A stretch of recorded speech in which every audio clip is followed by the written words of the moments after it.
قریب آئیے ثم دنا فتدلى فكان قاب قوسين او ادنى. اللہ کے پیارے حبیب قریب ہوتے گئے. جب رب ذوالجلال کے قریب ہو گئے, رب ذوالجلال نے اپنے پیارے حبیب سے فرمایا, یہ بڑے راز و نیاز کی باتیں تھی. رب ذوالجلال نے فرمایا, اے میرے پیارے حبیب, میرے لیے کیا لائے ہو؟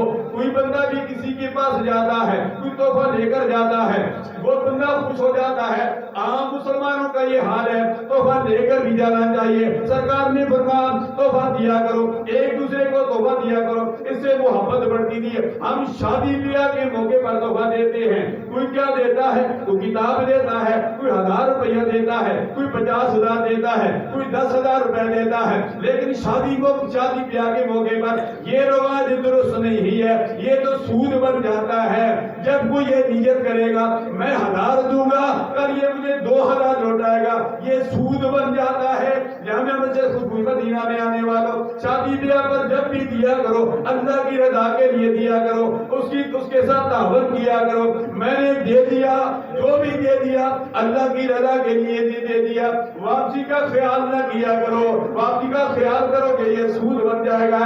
اللہ یہ نیت نہ کیا کرو, اپنی نیتوں کو درست کیا کرو. اللہ اپنی نیتوں کو درست کرو گے تو ثواب بھی ملے گا. میں نے یہ ٹوپی پہنی ہوئی ہے, آج امامہ شریف نہیں پہنا. یہ ٹوپی حافظ محمد اسماعیل ہمارے جامعہ حقانیہ ظاہر علوم کے متعلم ہیں, انہوں نے یہ حائش کیا. ان کے والد گرامی سعودیہ سے آئے, مجھے آ کے ٹوپی پیشکش کر دی, پر میں حقانی صاحب یہ ٹوپی لے لو. میں نے ٹوپی پہن لی. میں نے کہا کہ یہ ٹوپی صرف پہننے کا فائدہ نہیں ہے, پہن بھی لی ہے, یہ ٹوپی پہن کے نفل بھی ادا کروں گا, یہ ٹوپی پہن کر جمعہ بھی پڑھاؤں گا تاکہ اس کو بھی ثواب ملتا رہے. حاضرین و ناظرین, تحفہ دیا کرو, ایک دوسرے کو تحفہ دیا کرو, تحفوں سے محبتیں بڑھتی ہیں.